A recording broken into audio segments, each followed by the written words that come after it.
Bible Answers with Dr. Al Garza. Welcome back to Bible Answers. Today I'm going to be discussing a topic that comes up once in a while regarding the symbol or the image of the cross. There's a lot of different groups out there like Jehovah's Witnesses and other religious organizations that say that the cross is a pagan symbol, or that Yeshua just died on a stake and not the cross. There's nothing Jewish about it, or has no ties in Scripture or in the Old Testament. And so I want to kind of dispel this myth. The image or the symbol of the cross is extremely Jewish and is part of the Hebrew Old Testament, which we're going to show in a minute here in Scripture. The problem is that most people don't know about the ancient picture of the cross within the Hebrew language itself. It is actually represented within the Hebrew language, the ancient Hebrew pictographs, or the alphabet of the Hebrew, the older, most people say the more of the Paleo Hebrew, which we're going to show and demonstrate from one of the most top scholarly sources out there that I can actually point to at this time, and also in Scripture itself where it's actually used. Now, in the New Testament, we know from the Greek and even in the Hebrew understanding of the New Testament, there is the understanding of the cross or the stake. And in Greek, of course, you could translate it as a stake and so forth. But I'm going to give absolute proof that it should not be translated as a stake in the Greek, or even in the Hebrew translations of the Gospels and others has, of course, the Hebrew selav, which is representative of the cross, rather than staros in the Greek, which could be translated as stake. So the understanding is this: we got to go first to the Hebrew Scriptures. We got to look and see where it's representative and how they looked at specific words, letters, and pictures in Hebrew. Now, if you know the Hebrew alphabet, Aleph, Bet, Gimel, Dalet, Hey, Vav, Zayin, Het, Tet, Yod, Kaf, Lam, Mem, Nun, Samach, Ayin, Pei, Sadi, Kuf, Resh, and Tav, you'll know the last letter is Tav. Now, what most people don't know is that last letter, the Tav, in ancient times, before we have the more modern Hebrew alphabet, and even the first century Hebrew alphabet, which is more of the Aramaic script, they wrote it in going back to more of a pictograph looking symbol. So what did the Tav look like in ancient Hebrew, in the more Paleo Hebrew? Well, I have here in front of me, which you could pick this up anywhere on Amazon, any bookstore, is the Ben Yehuda's Pocket Hebrew English Hebrew and Hebrew to English Dictionary. Now, if you don't know who Ben Yehuda is, you can read the back. It tells you he is known as the father of modern Hebrew, and which basically means he pretty much brought back the Hebrew language to the people of Israel. He wrote the volumes, 8 volumes. This is just a pocket, but there's 8 volumes of his work, bringing back the Hebrew language back to the people of Israel, and pretty much modernizing it to what we have today. So he's responsible for that. And in this pocket dictionary, he goes through from, showing pictures of the Hebrew letters and what they look like in the ancient form, the pictograph form, to the modern form. And so I'm going to use this as a source because this is not going to be refuted. Everybody who knows this person he's not a Christian or a Messianic or anything, but he is responsible for restoring and bringing back the Hebrew language. So let's take a look, and I'm going to show you the picture of the Tav as he put it in this pocket dictionary. You can actually find it as 8 volumes as well. So I want you to look at this and tell me, what does this look like to you? I'm going to hold this up to the camera so you can see it, and I want you to take a look at it very closely because it does go it has 3 forms up into the modern form. So let's take a look and see what this looks like. So let's see if I can bring this close enough here. There we go.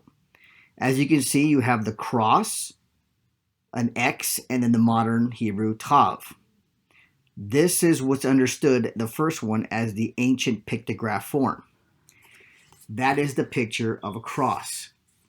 Now, the other interesting thing is that Tav, in Hebrew, it's a word as well as a number, but the Hebrew word Tav literally means a mark or a sign. It could also mean a covenant mark, a sign covenant.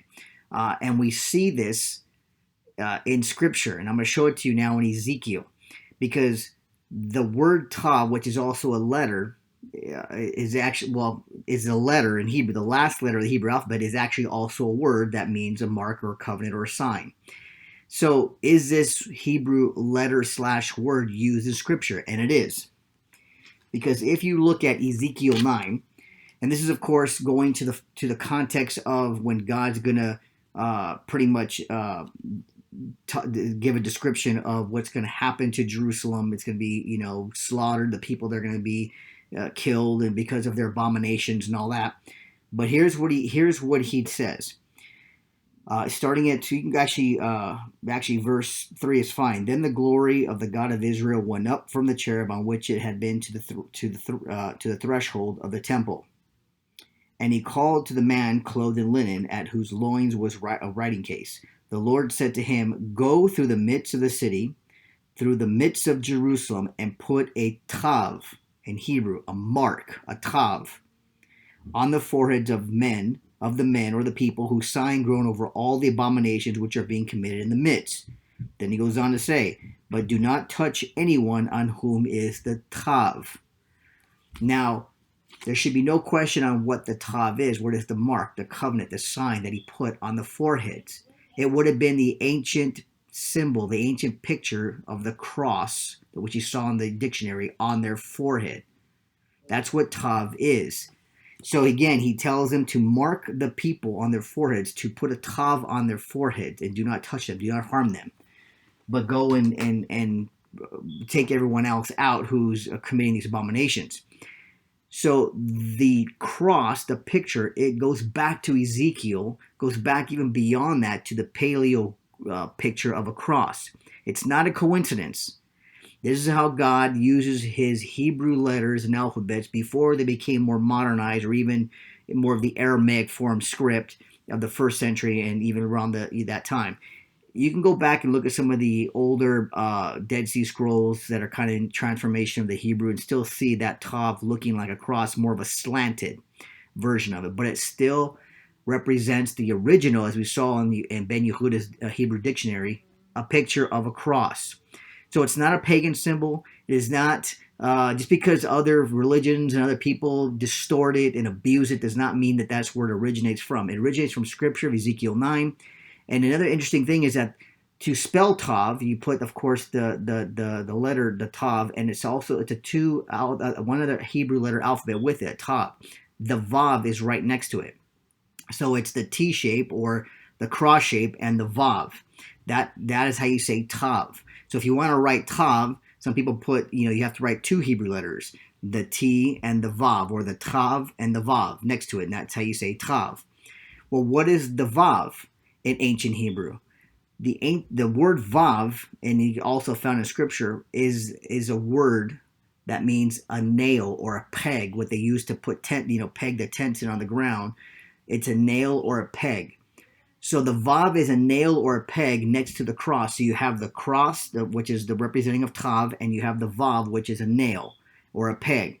And that forms the Hebrew word tav, which means a covenant, a mark, or a sign. So it's not a coincidence. This is how God, communicated to his people, and this has prophetic meaning into the New Testament, where Yeshua Jesus is now nailed to the cross, again, the tav, and then represents the covenant with the people, not only of Israel now, but what now around the world, the cross. So he's lifted up on the cross. It's a tav, both a picture of the cross and the nail, and that's how we get it. It's found in Scripture. The vav is also in Scripture as a peg or a nail. It's a word, not only just a letter, but it's a word.